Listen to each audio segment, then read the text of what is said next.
Back again after a extended hiatus. We're excited to be here. Good summer, guys. And Good we summer. we gained one person during the summer. Yay! Hey, I was always part of the group. I was Yeah. just more in the background. We should have thought of Working the a magic. more majestic entrance for you, like I can pop up again. Oh, that was nice. That was good. Exciting. That was So- professional. That was nice. Welcoming Kate Agostino this week. So, sort of as advertised, we have Kate as a guest on this stream. And one thing that we talked about when kind of coming back to Score Connect was to bring in a lot more guests and make it a lot more of a sort of open conversation throughout. So to kick this off, we have the specialist guest of all, someone who's been a part of our group and helping out a lot, Kate, who is Yay. a very talented session player and who we've known since we were in college together. So this is an opportunity for anybody who's watching who wants to ask questions about session playing, and we'll start kind of kicking it off with some of our own. So I guess, Kate, why don't we maybe start tonight? You could just tell us a little bit about kind of your path maybe from college and sort of how you got into session playing, or even before that, sort of what got you interested in it. Okay, I thought you were gonna say like right from the beginning. That would be a long story. Yeah, so I was at the Royal College of Music from 2014 for 2 years doing a master's. You guys were all in the year above me, specifically Sam, Mike, Shane, and Ale. And then I met Vincenzo and Michael later on. We might get into that in other sessions. And I don't, I'm trying to remember what originally got me into session playing. I had done some film music in Sydney before I moved overseas.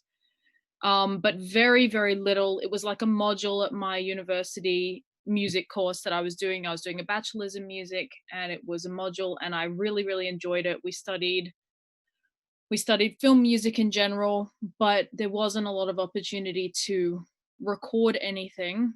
I actually did some more composition stuff, but again, very, very basic, nothing to the level of what you guys are doing.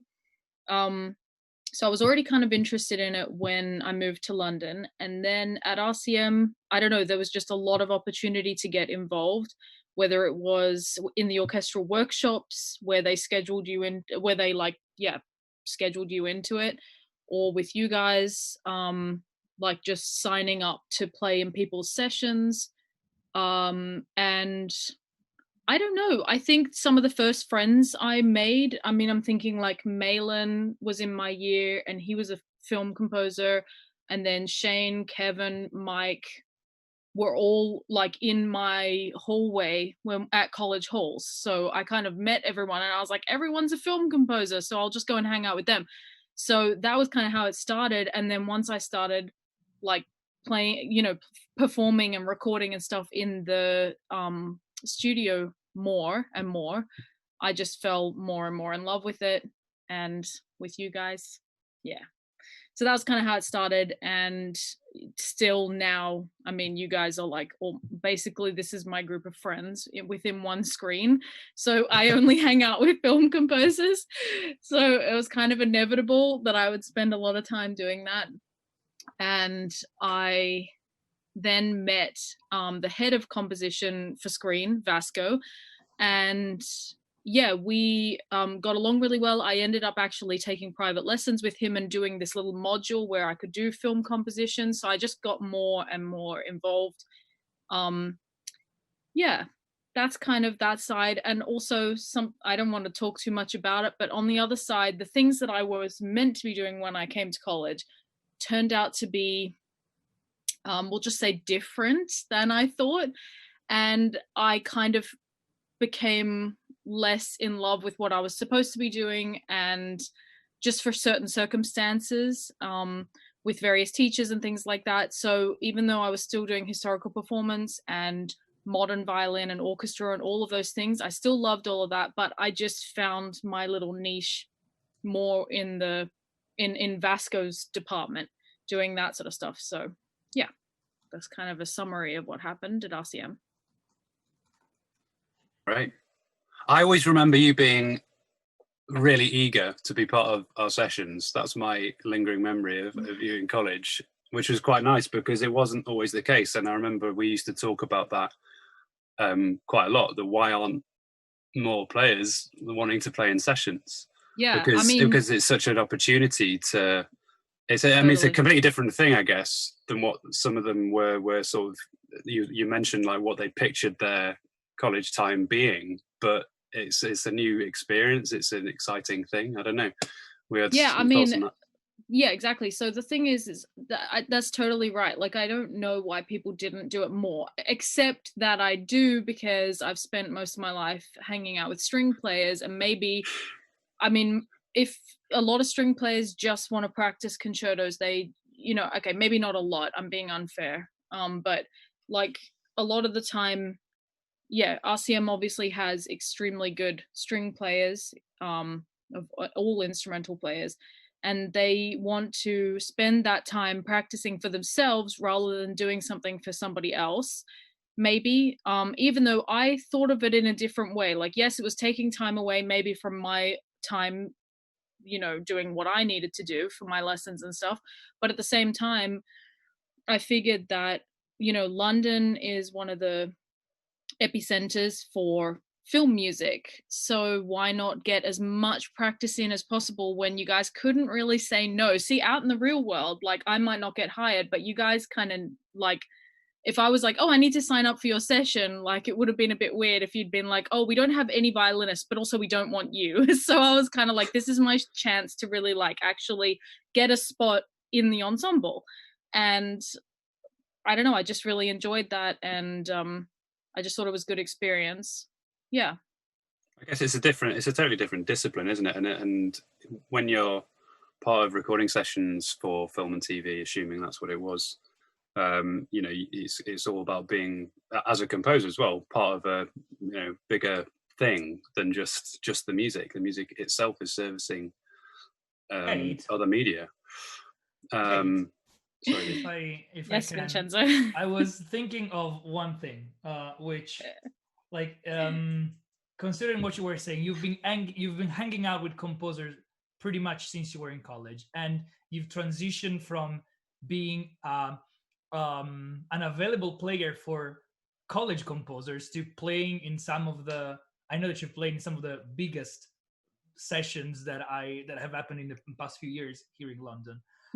And what I'm wondering is, well, two questions really. First question is, in your opinion, what is the biggest difference? Like, having played in like smaller sessions and in bigger sort of things, what do you think was the besides the size of the ensemble and the size of the studio, what was the biggest difference in terms of maybe workflow and process? And the second question is, if in light of this experience you could go back in time and give some advice to composers who are sort of just starting to do this, just learning how to deal with sessions, what would be your advice as a very experienced studio player to these composers? Okay, well, I'm just trying to think back. It seems like a long time ago, college. Now, I mean, it was several years ago now, which I don't like to admit. But yeah, it's the biggest difference probably is just money. That's a big thing, because like when you're recording for a Hollywood film, like a big budget Hollywood film, there's often overtime that happens, or like if you don't get something done in one session, they're like, we'll just throw a few more 100,000 to do the next session, whereas like in college, it was always, I remember one of the things was that the composers were always stressed about time.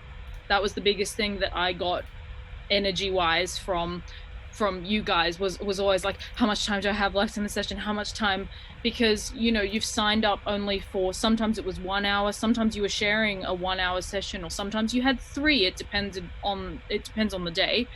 But that was one of the biggest things, is like, because you had to share with everyone at college, the studio time, it was often about time and then just money as well, because, with Hollywood films and whatever, you can kind of just throw some more money at it, I suppose. Do you think that time management was also different, as in like, do you think there was a relevant difference in the way it was done? It depends on the composer, actually. Well, the thing is at college, the thing is at college, yes, time management, it depended on the person, because I think you guys were pretty organized with your time. There were some other people maybe in your class who were less organized. Not that that was a bad thing. I had fun recording in everybody's sessions, no matter what kind of music we were doing, how much they planned ahead, if they were printing parts as they were running through the door. Like, I really didn't mind, as long as when I sat in my seat, I just tried to be as organized as possible. So it didn't really matter at college, but yeah, you were kind of running your own session. Whereas, of course, if you're like a Hollywood composer or someone who's doing these big budget films or just whatever, you're recording in a professional studio, normally you have booth readers and someone, like, there's a schedule and there's like 10 or 11 different people in the booth, like making sure that things are moving along. It's not just you. And the engineers were really great at RCM because they were experienced. And they also tried to like give tips and help move things along and keep the chatter amongst the musicians down and all that kind of stuff. But really it was kind of up to the composer and their friends. Like, I know you guys all like score read for one another or like booth read for one another and tried to help keep the sessions moving along. But definitely time management was the biggest difference, because everything else, like the actual recording, to me was the same. I played with the same intensity and concentration and like not making noise between takes that in college as I do now when I record in a professional studio, because just like what Sam was saying before, I felt that I needed to practice that skill as early as possible so that I didn't get into a professional recording studio and just think, oh, now I have to start paying attention. No, I wanted to start paying attention right from the beginning. So all of that was the same. And even like the caliber of music, you know, it's just all up to taste. So there's no real big difference there. But I would say, yeah, the time was the biggest, because I remember everyone stressing about that. And in terms of the advice that you would do to, in light of your experience, like what do you feel like it's important to share with like composers who are just starting to do this and you know, aren't really experienced with these sessions? Yeah, I think have a conductor. If you're conducting yourself, or if you get a friend to conduct, or someone who's studying conducting at the same university, or whatever the scenario might be, you want someone who brings everyone's energy up but keeps noise to a minimum. So you don't want someone who's like quiet all the time, because then all the musicians are just like, you know, screw this, we're doing this for free and we're just having someone yell at us, and you won't get people to come back and play for your sessions. So get a conductor who's going to keep energy high and everyone like feeling good in the room, but also like someone who's organized. And also just for yourself, I would say maybe it's already the case for young composers that they have a good group of friends around them or their colleagues in the same year or whatever. But I noticed at RCM, the great thing was that all of the screen composers really relied on one another to, like I said before, like booth read for one another, help listen in on the sessions and help keep things going, conduct for one another. If you have that support network around you, it's so much easier to do things when you're in a team rather than when you're just like doing the music and all the photocopying and the booth reading and you're doing the conducting as well, and you're stressing out like, how much time do I have? Pass some of the responsibility off onto somebody else and then offer to do the same thing in return. I would say that's the best thing. And just plan ahead. Like, maybe don't print the parts as you're running through the door. Like, again, the musicians don't really care, but for you guys, for young composers, like, that's gonna waste time. And then plan ahead, be a bit organized. Even if you don't feel it, just like fake it till you make it and print the parts early. Actually, sorry. I just wanted to ask, she brought up something which I think is really interesting, because like I had strong feelings about it. How do you guys feel? Have you ever conducted your own sessions, and how do you feel about composers conducting their own sessions. I'm really interested in this. If we have quick time for this, because I don't know. I'd like to hear your opinion. Me or everyone else? Everyone else's. I always conduct mine, but that's I've regretted it sometimes. Not because I don't think I've done a good job. I'm confident in my conducting. It's that you have to really trust the person producing your session, because they're the one hearing it. And I meant to ask you this, Kate, actually, because there's a difference between traditional conducting and session conducting. I mean, what's your experience of the different skills in that are required? Because I'm sure there's a lot of people that have this, you know, they've seen videos of John Williams conducting his sessions at Abbey Road and have this romantic idea of doing it themselves, but actually you need to have certain skills, right, and act as a mediator. I mean, what's your experience of different conductors and how it's different from like a classical rehearsal or something like that? Yeah, definitely. It is so different. I mean, like you said, the mediator is a great word, because you're working between all the personalities that you have in the orchestra, whether that's 5 people sitting in front of you or like 100. I've been in a session where I think there were at least 20 something cellos, which gives you an idea of how big the ensemble was, and navigating between all of the people in front of you and all of the people in the booth is a very specific job. I think, yeah, if you're going to conduct your own session, like Sam said, you would want to I'd prefer to be on the other side of the glass. Like, I would want to actually hear how it's sounding coming through into the booth rather than conducting, because maybe that's not giving you exactly the sound that it's going to end up sounding like. But what was the question again? Just remind me. Well, I guess it's like, what skills specifically, you know, the session conductor needs that are different from classical conducting. They're two kind of different disciplines, really. Yeah, definitely. Because I mean, classical conducting, you're really relying, well, first of all, the biggest thing is the click track. So normally when we're recording in a session, there's been a couple sessions that I've done, and I'm sure that you guys have witnessed, where you record without a click track, like it's more like an avant-garde piece or like a, you know, something like that. Or maybe it's like I've done a sample library thing, so we didn't record to click track, we just made noises and whatever. So, but most of the time you have a click track, so you have already the metronome in your ear. And that does not mean that the conductor is not worthwhile. However, you want to stay on top of the click track most of all. And the conductor is there mainly, like for me, it's a cross reference to think, I'm hearing beat 1. Am I also seeing beat 1? Okay, and then my brain knows I'm in the right spot. Because if I'm hearing a different part of the bar than where the conductor is, either they're wrong or I know I've got lost. So whatever, they're more there just to guide you. And like you say, really mediate between what the composer in the booth wants. Because normally, I mean, John Williams is a little bit of an exception, because I would say normally the composer doesn't conduct their own music, or maybe it's half and half. But in my experience, the composer has always been behind the glass. They conduct for the promotional material. Yeah, exactly. They'll go in for their favorite cue, and then But at the same time, John Williams conducts for a different reason than most people, in the fact that he still uses streamers and punches. Whereas that's far antiquated compared to what most people are able to use, and it allows for a certain fluidity in the music that you wouldn't necessarily get with a click track.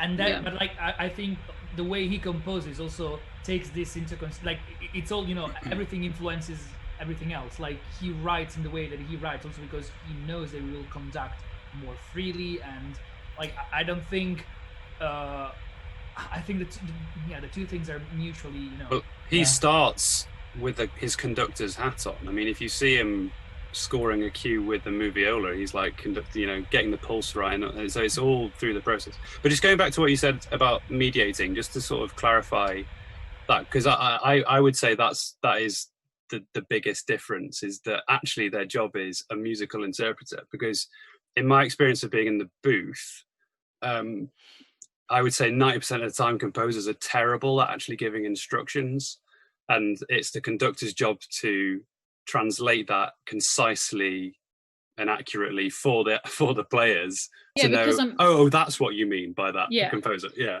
Because the thing is conductors will usually have, like, I would be very surprised if the conductor standing in front of an orchestra for a session hasn't also stood in front of an orchestra for classical music, for like classical music as in the general term of classical music. So therefore, they're the ones who've actually spent time in a room with an orchestra, whereas often, and I don't mean this to sound offensive, but like composers just in general are writing more in isolation maybe, and you guys don't have the luxury always of like testing things out with a live orchestra or spending that much time with a live orchestra until it's time to record. So the conductor is there to bring their expertise to the session, but also interpreting things that maybe the composer didn't even realize they wanted interpreted. And also, I mean, the scores are usually pretty well notated, especially scores nowadays. It's not like you're like with Baroque music, like Bach or something like that. That's like a whole different game, because you, like, the conductor and the leader of the orchestra is going to have a lot to say about how you're interpreting it. Whereas composers nowadays, especially for film music, a lot of it is on the page. But like I said before, like advice for young composers, it goes if you're conducting your own session or if you have a conductor conducting your music. I think the sessions I've been in that have gone really well is because the conductor is good at interpreting the music. They're good at moving things along, so keeping noise to a dull roar with an orchestra and keeping morale high. Because the worst thing is to make everyone feel like rubbish. People are just naturally not going to play as well, and they're not going to be on your side. So you definitely want to get the orchestra. That's obviously from a violinist's point of view. You want to get the orchestra on your side. I think things move a lot more smoothly when that happens. Yeah, so just to continue what Sam was saying, I think that's an interesting point. That was one of the things I was going to ask you, is what kind of feedback can composers or orchestrators, anyone who is from the booth giving feedback, what's the most useful sort of things they can say to get the best results with their feedback? In terms of like saying to whom, like the conductor or the musicians? Either, if whether the conductor, because sometimes both the conductor and the musicians can hear the comments. Yeah. And what are some sort of things that you found work well, and what things aren't good to say? Yeah, well, sometimes we can hear the comments when we're not meant to, and they've just pressed the wrong button. And then they think they're talking to the conductor, and they're like, "That sounded rubbish," the violinist or whatever, and we're like, but I don't know. Just well, it really depends, because if they're talking to the musicians, I think that's a hard question. Damn it, why didn't you show me these? You did show me these earlier today, but I was like, don't ask them to me. I need to be in the moment. And now I'm like racking my brain. So what do you mean? Like what? Well, I guess are you talking about constructive criticism? Let me try and give a practical example. Like, let's say, for example, there's a section of the music that just isn't moving enough emotionally. Do you want them to tell you, like, on a technical level, I think this would be more moving if you had more vibrato, if you added vibrato into the crescendos and then take it away as you decrescendo? Do you want them to speak to you in technical terms, or would you prefer that they just say, this is the feeling I want, and then leave it up to you how to create it? I think it depends if you know orchestral instruments, because I've definitely been in sessions where the person who's in the booth, not necessarily even the composer, but maybe the booth reader or even just like some of the engineers, they say something to like the strings or brass or whatever, but they don't 100% understand how the instrument works, and everyone's left more confused than like 30 seconds earlier, before they had said anything. So if you feel confident enough saying, okay, violins, what I want in this is we need to swell more, so you need to use more vibrato, you need to move your bow closer to the bridge, like all of those technical terms, if you understand that, by all means, I think the violinists would respond well to that, or whatever, the musicians would respond well.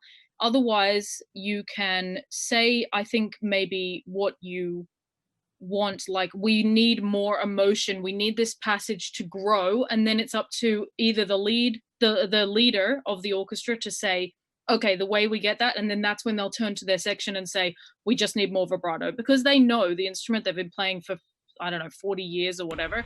Or the conductor might come in and say, the way that, you know, and that's where their expertise comes in, where they're like, okay, I know exactly what you mean, you want this. And they'll say, so I think it's like a total team effort, depending on the circumstance, depending on the music, depending on the day, how everyone's feeling. It's between the composer and other people in the booth and the conductor and the instrumentalists, all at different times, depending on how much experience they all have, which I know is kind of like, doesn't really answer the question. No, it does in a way, because it's good to know that like there are checks and balances, and you can sometimes rely on other people to catch something or to suggest something that can make things better.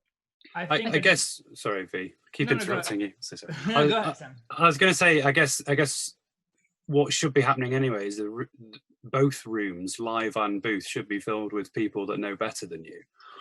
They should, you know, no matter how good you are, an orchestrator, composer, or even instrumentalist, the room next door is full of people who know their instrument better than you do. And so, you know, if you can speak technically, that's great. But I guess there's people in that room whose job it is to interpret to a degree. And certainly the conductor, as we've said, their job is to voice things technically if they need to, or just make sure things are understood in the room. But everyone around the composer should have been chosen by the composer to be the top of their game and to, you know, be able to offer that expertise, like you say. Yeah, I think ultimately that translates into like, you gotta trust, like, I think it's important to see the people who are working with you not as like extensions of you. So like, do this, but like you need to trust their creativity, their expertise, their craftsmanship. Definitely. And the higher the level of trust you have in those people, obviously the better. Because I imagine there must be instances in which like the composers think they know what they want and speak technical all the words. time. Before you even finish, before I know exactly what you're gonna say, like then like yeah. So you gotta, as Sam was saying, I think you gotta trust also the other people to know better than you, because maybe you think you know what you want and how to say that to in a technical language, but you know the outcome is not what you were expecting. So you gotta be open. Yeah, I think just when in doubt, I would say if it's from a composer's point of view and you're not as comfortable with each individual instrument,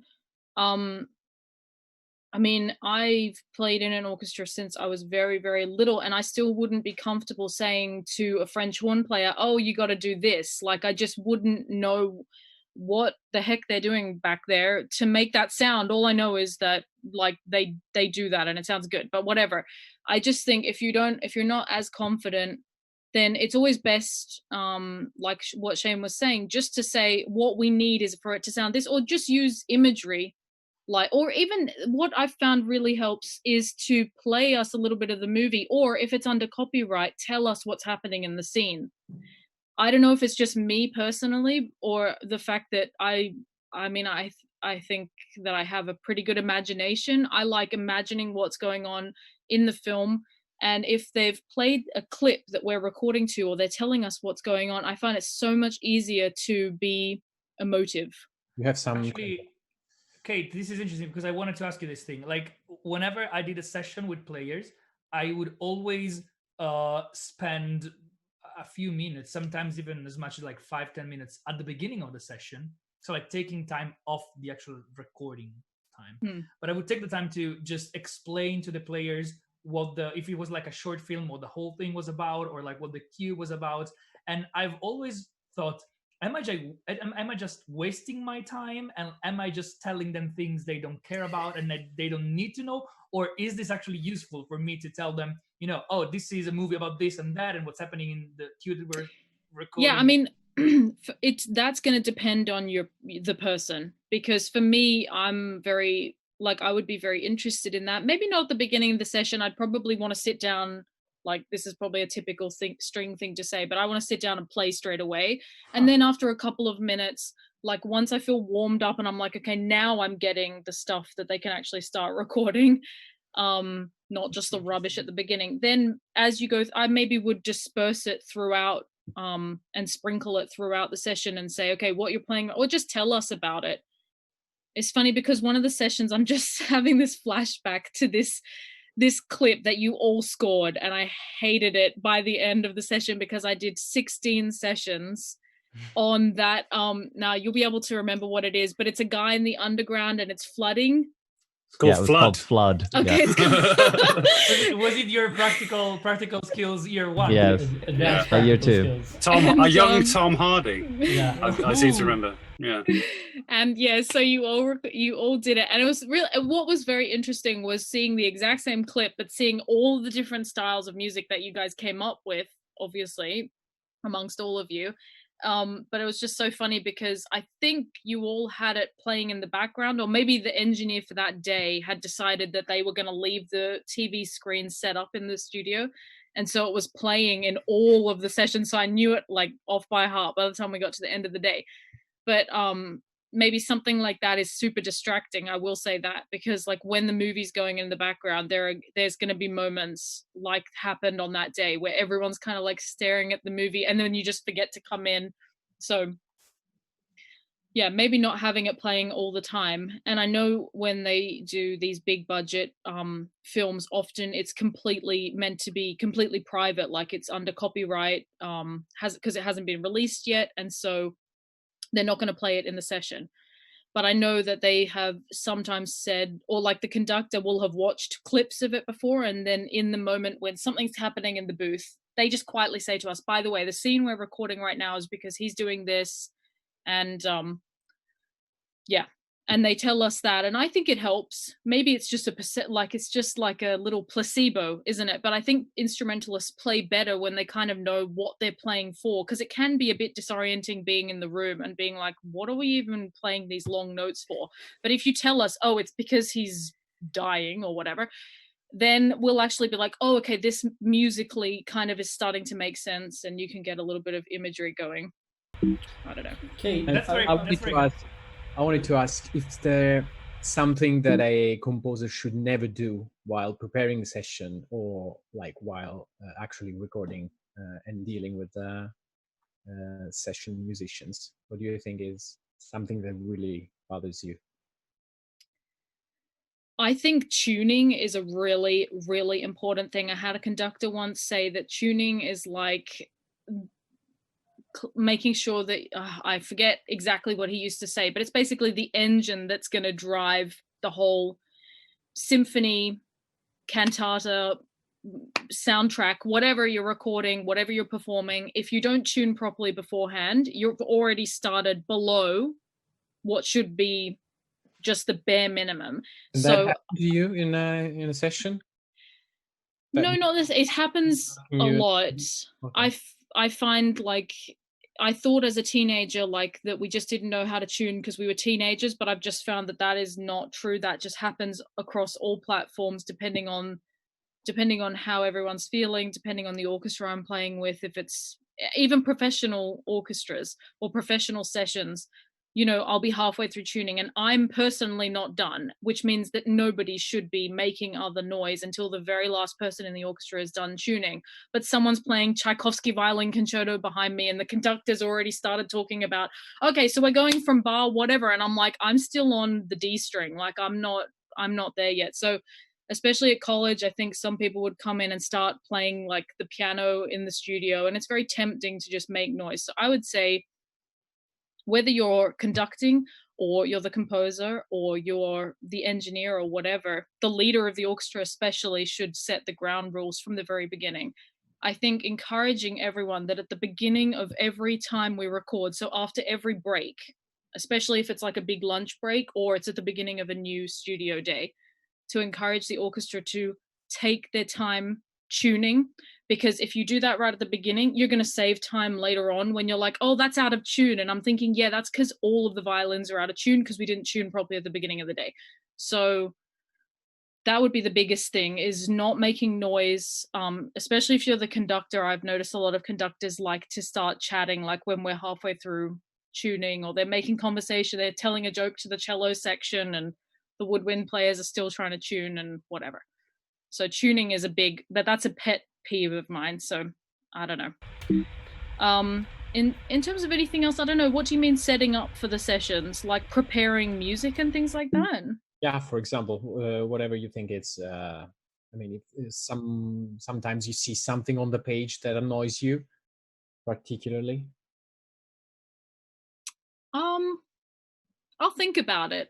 I'll think if I've ever seen that. It doesn't jump. Nothing jumps out in my memory. I don't think everyone's just got their own individual flair that they're going to bring to their scores and their music, and I don't think I've ever seen anything particularly obnoxious or anything that I just thought, oh God, that shouldn't be there. Or is a sort of orchestrator's age-old question of preference. Do you prefer more or less information written on your part? It was literally about just the same thing. Specifically, if I can add, regarding bowings.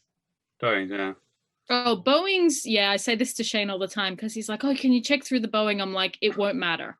Like, that's the thing, is because I know violinists and I know that they're just going to go, that's rubbish. And then they're going to start from the beginning, which is what I hear from the front of the first violin section in sessions.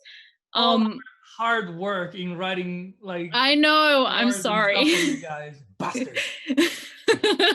I've said this before too to some of my students who've asked about it, and it's the same with like harp pedalings. They're going to do their own thing anyway, and they know better than you. I think it's always, but I don't know about harp players because I have no idea how they even get around that instrument. But definitely with things like bowings, or maybe like, would you put phrasings for woodwind? See, I don't know. But definitely having a starting point is never a bad thing. Like, generally, it's not that we would scrap we won't sit down and just go, everything you've written is rubbish. Most of it's going to be totally fine. It gives us an idea of what you want. Actually, that's what you're putting time towards, is not necessarily the bowing. We'll probably find something better every now and then. But generally, you're telling us, like, from the bowings, I know it sounds a bit silly, but from the bowings, we can kind of tell what emotion you want, what you're kind of going for with that phrase. And from there, we can say, have you thought about this? Have you thought about that? Which the leader will do, or the leader of the section will do. And then from there, the composer can say, actually, that sounds better, or no, I still want my original way, or whatever. Generally, they don't say that. Normally, the composers are pretty flexible and they're like, oh, that sounds good. And it's because obviously the leader, like the violinist or the cellist or whatever, knows their instrument really well. So yeah, bowing, I wouldn't say it's a complete waste of time to put that in. I think more information for me is always fine. I don't think it's ever been too cluttered. Don't forget that, like, most people will have played contemporary music at some point throughout their careers, so they're used to seeing, like, I mean, not used to, but we have seen scores that are literally words, which is like, first, flip your violin to the other side and then stand on one leg and like all this kind of stuff. So I think when it comes to film scores, it's not like there's too much information on there. I would try and find the most concise way of writing. If there's a particular direction, like throughout this section, everyone comes in, like, there are these sections where everyone comes in, you want the violins or the cellos to like come in in their own time, and it's sort of meant to be like a wash effect that comes in and out. Try and find grammatically the tightest way of saying that. And then don't forget that on the day, you're probably going to have to spend 20 minutes explaining it to all the string players anyway. So I wouldn't worry too much about like going into too much description on your scores. I will say that, because in when we recorded for Mission Impossible, Shane and you're all laughing because you were all in the sessions, because there was exactly that effect. And this took, like, how many hours did we dedicate to this effect of like the violins going wah, wah, like just coming in and out. And you guys had meticulously like notated that and tried to make it, but then on the day the composer changed his mind anyway and said this works better than that, and so on and so forth. So I think a fair amount of detail is a good thing, but you can go overboard. Yeah. Kate, I wanted to ask you about not just for kind of big sessions and things, but also you've done a bunch of sort of home recording or remote recording. And for a lot of people, especially kind of, the first few years of your career out of college, this is most likely what you're going to be able to afford and what you're going to be able to do to add to a score. What would you expect from a composer? And, how can they sort of best prepare for a session, either sending you materials to record remotely, or if you were going to like go to their flat to record, kind of what's the best case scenario for you with either of those?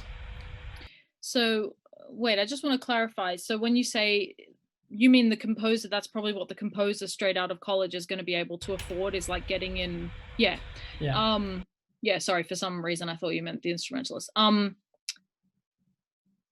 That's an interesting one. So I recorded for Ale just this past weekend. And I don't know, I've read from MIDI or scores. I don't know, you're talking about the type of material that you would prepare? Yeah, like what would be most helpful for you? Would it be to receive kind of demos? Would it be helpful to receive maybe your part in isolation, clean scores? Or, just thinking of different scenarios, like what is a worst case scenario where maybe you show up and it becomes a waste of time that somebody hasn't prepared either their session correctly, or they don't have kind of headphones for you to record properly. Just thinking of kind of what's the best case scenario where you would show up. Please, Kate, don't say reading from an iPad. No, because I was gonna say, Ale had this cool little iPad and he's got this score program on it, and I really liked that. I usually don't want stuff beforehand.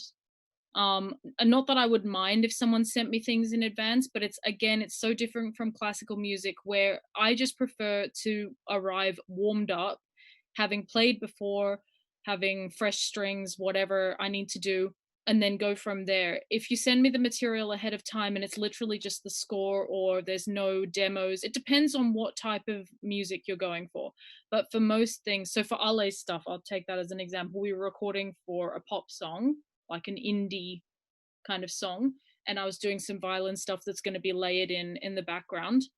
So I didn't see that ahead of time. I don't really need to see it ahead of time. I think the worst case scenario would just be if I got there and Ale didn't know what he wanted, or the composer didn't know what they wanted. But that's not the case. Normally, when I've recorded for you guys, or I record a lot for Shane at home, obviously, it's more just being able to direct the instrumentalist. So know a little bit about, just have the basic information about each instrument. I would say that, because not knowing what an instrument is even tuned to, I've been in that scenario, not with you guys, but I've been in a scenario where they don't know what a violin is tuned to, or they don't know how to direct an instrumentalist to get what they want. But in terms of the score and whatever, I bring my own headphones. I have my own headphones, and I can read from a score or MIDI or scribbles on a page. Like, it doesn't really matter, as long as you guys end up with what you want at the end of the session. That's basically why I'm there. It's not for my sake. So I don't know, that's a tough question, because basically if you've written the music and you know what you want, then that's kind of the biggest thing to prepare beforehand. And having a good microphone obviously helps. Like, if you can invest in a good microphone that is an all-rounder, like if you're going to be recording singers and violinists and clarinetists and whatever, you want something that's versatile so that you can have people over to your apartment to record for whatever project you're doing. And then, so Ale had an iPad, but often the most common thing is printed scores, that you guys will print out music for me and put it on a stand. Or when I'm recording with Shane, he's got 2 screens, so he'll just put MIDI up on the right-hand side and zoom in, and I'll just read from the MIDI notes. And then as we go through and I'm recording, you can stop me and say, I don't know, can you try this? Or I might suggest things. I don't remember what project, again, it was with Ale. but I was recording something where, Ale, you wanted more like extended techniques. And I think that you were thinking like you weren't 100% sure what was possible with the violin, but I was like, oh, if I put my bow behind the bridge, it's really creepy and very squeaky, and we got some of that down, or tapping the, you know, the back of the bow and so on and so forth. So just experimenting, and you've got the instrumentalist there as well. So if you're going to have someone come over, just try and learn as much about their instrument as possible and be asking them questions. I mean, we don't like, come on, string players love to talk about string playing. So if it's a string player and you want to ask them questions, they'll be more than happy to oblige and be like, oh, well, let me give you like a half an hour lecture on this or whatever. So, yeah. I was just going to say, it's probably not best practice to do what I do, which is to put the MIDI up and have you play from it. It's usually like a short term, like, oh, we need to get this recorded now. I don't have time to transcribe it. And then Kate's just gotten good at it. I think the average instrumentalist probably is not comfortable reading MIDI. You're just an exception. To clarify, you mean piano roll, right? So how it reads. Yeah, reading from the piano roll, how we would see it in a sequencer. Yeah. You're definitely horrified at me. Yeah. You're reading from the piano roll, Kate. Doesn't even open the score editor. Dude, that's like... I do sometimes. That's outstanding. Well, sometimes, I don't know what the score editor is, but there's something that Shane does. Is that where you've tried to like change it so that it turns it into a score? But it also often gets the rhythm wrong. Yeah, because the way you've played it into the piano is you've played it early so that it sounds on the beat. So then in the score, it's got like a demi, semi-quaver right before the band. I'm like, what the heck is this? So it's just easier to have I called it the MIDI. Okay, is it called the piano roll? I didn't even know that. But just as long as I know the starting note, then I can read the spaces. Well, still, guys, I do the same actually when I record myself. I think we need to take a minute to like. I mean, I sometimes struggle to read the freaking piano roll, and you're recording off it. I'm not saying I get it on the first go. I'm not saying like I'll usually play it through, and then I'll say, let's do these 10 bars, and then we'll go on to the next bit. I'm genuinely impressed. I'm not reading like a concerto in piano roll form. Obviously, you're not reading Tchaikovsky concerto of the piano roll. That would be, I think, challenging. But I guess, sorry, go. I just wanted to say one thing. I don't know if there are any comments from the audience, but I think it's worth reminding if there's anybody watching and wants, like, if somebody has some questions and feels like asking something to Kate, we are here for this reason. So. Anybody watching? Are there any? I can't see the stream. I'm just looking to see if I guess just going back to what you're saying there, Kate, on the when you're recording remotely, and especially when you know the player, like we know you, the benefit of that experience is that you're only wasting one person's time. So you're paying for this time at the end of the day, or you certainly should be, and it's only one person's time you're wasting, and so you can take as much time as you want explaining this stuff, getting to know the music and all of this. It really just depends on your budget, on how the specific project is going to work. If you're going to be short of time, then don't put up the MIDI on one screen. Have a nice score. No, definitely. I wasn't advocating for putting the MIDI, but it depends. I mean, if it's something super simple, you can even just, if you're an instrumentalist yourself, you can say, these are the notes I want you to play. I mean, most instrumentalists have a good ear. I mean, at least once they've graduated college, they should be able to play something by ear.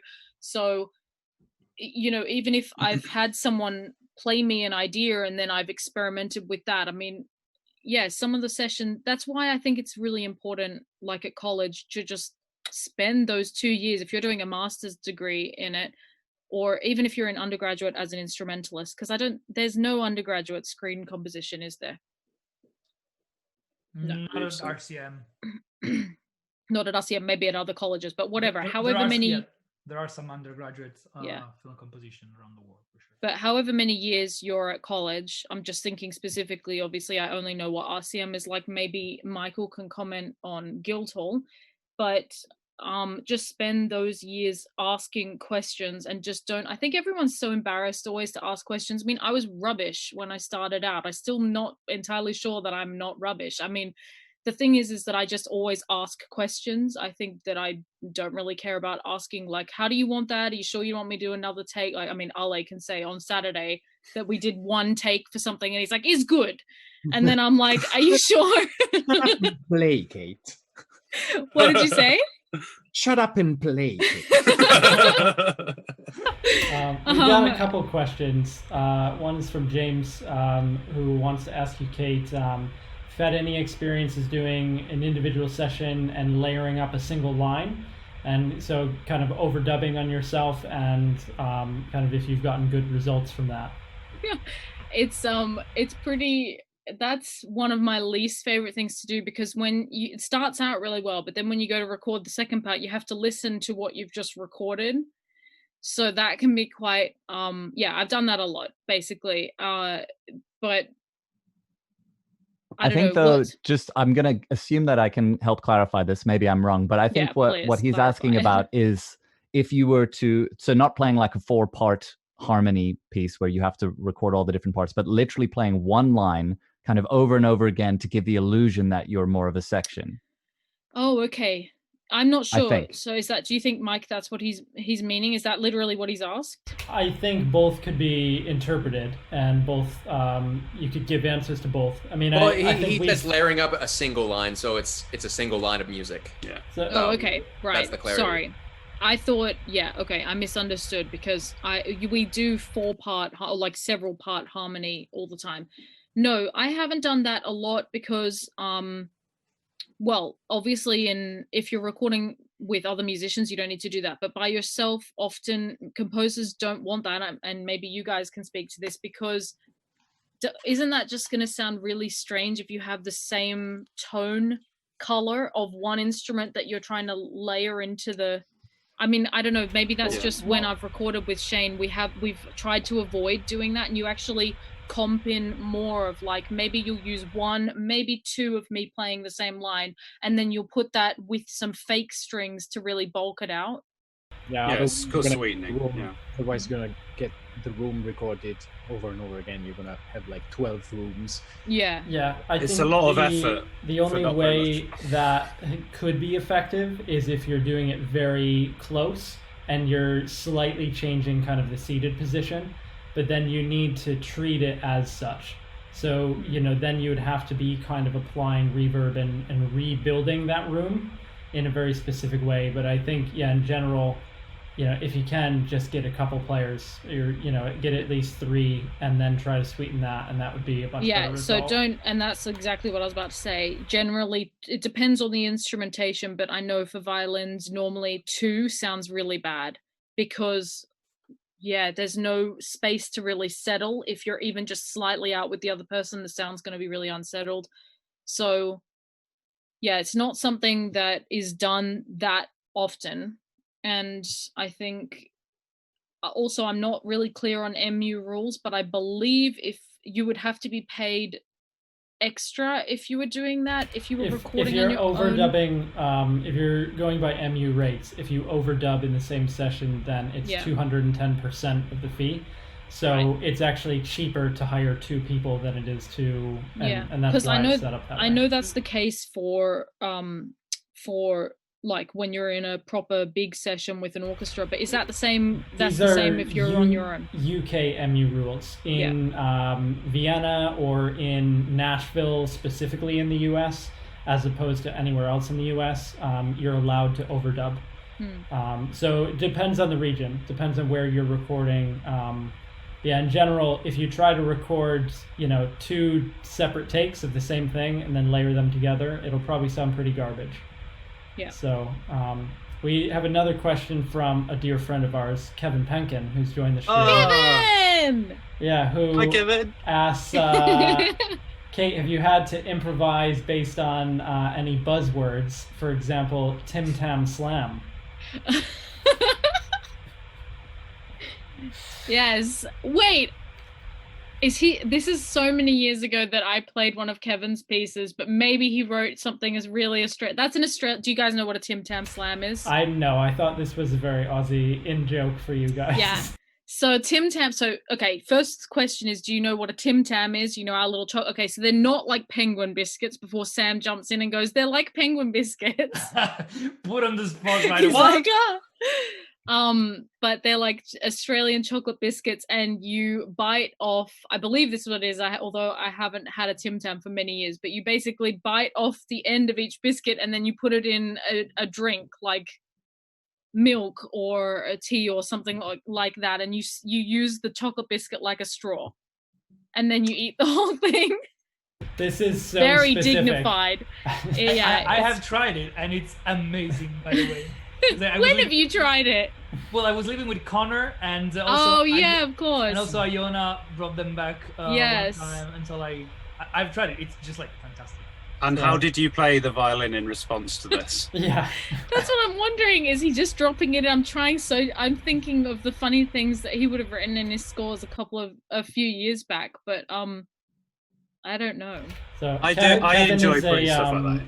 Kevin went to college with most of us, and is doing really well, and also has a very new Twitch channel. So go check him out as well.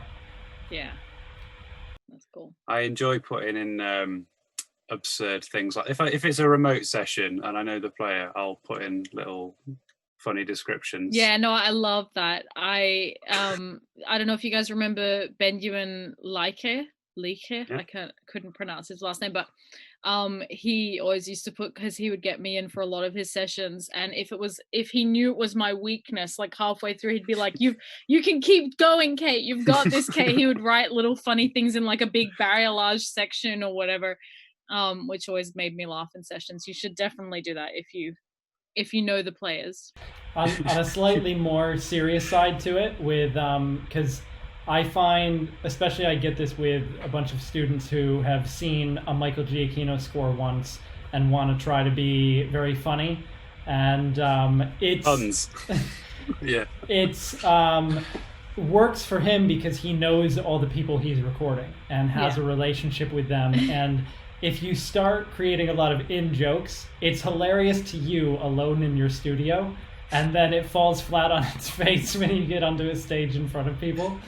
So just a good piece of advice as far as like adding things in. I mean, I think kind of half seriously answering Kevin's half serious question, if you are asked to improvise on something, I think from the composer's point of view, trying to make that specific and understanding who and what you're asking, but then also just trying to be as clear as possible in notating an idea. There was one thing when I was in college, my teacher told me that, I was trying to kind of describe something and writing it in Italian or something. He's like, we're in England and all the players are in an English studio speaking English. Why are you writing in Italian? Obviously, if it's not like dynamics or something like that are conventional, but if you're trying to like give a direction, just make it as clear as possible. Yeah. You can also think of like to try and play to the strengths of the fact that you have musicians in front of you, because it's possible to write things and conceive of things like, oh, this is how a computer would understand it, which can sometimes get things the wrong way around. You should approach it, how would a human musician understand this? And try and describe it in that way or notate it in that way. I think in an ensemble setting, as an orchestrator, you want to minimize time wasted as much as possible.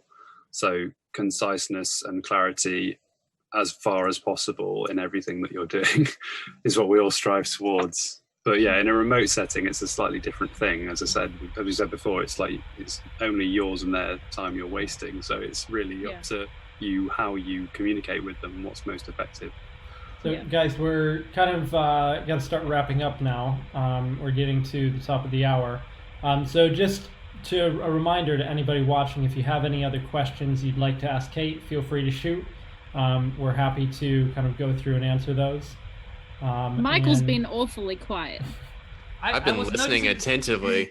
I just noticed he wasn't talking very much. He's learning a lot. I've staved off the caffeine for this evening. That's why. Oh, okay. It becomes clear. Difference in performance.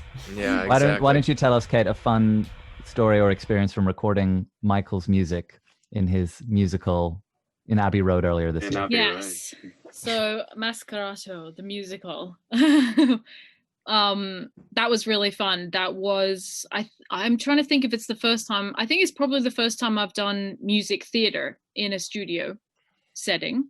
I'm trying to think.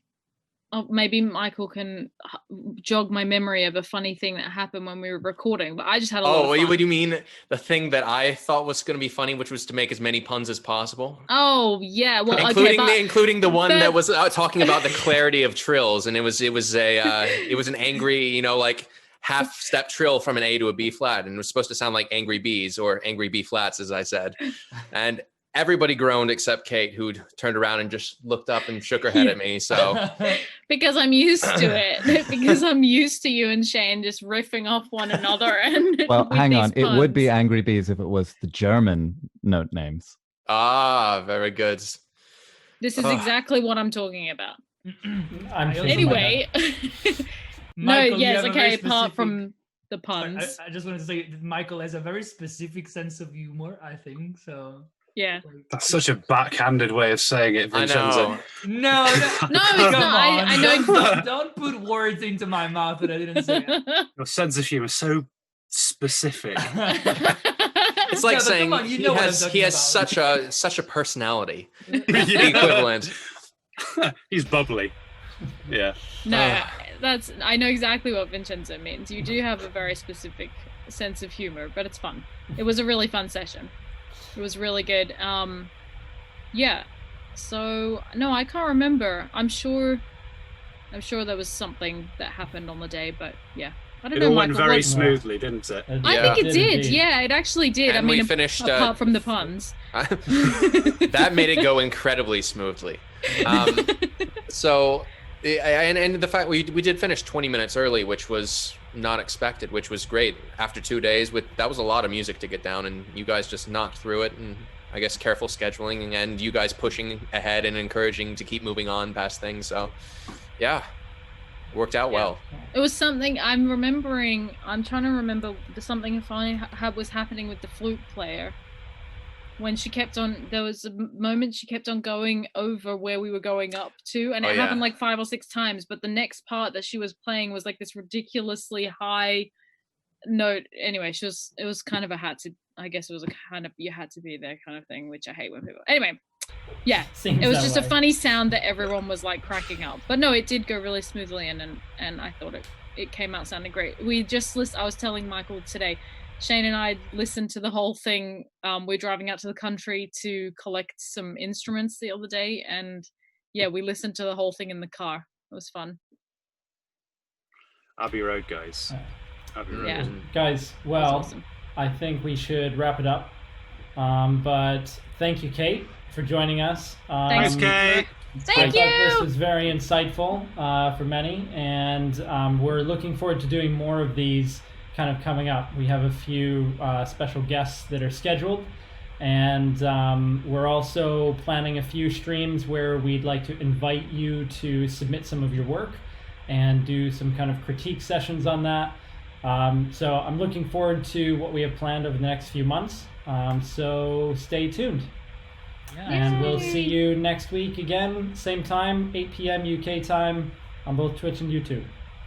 Yay! Great. Thanks, Thanks, guys. everyone. Bye-bye.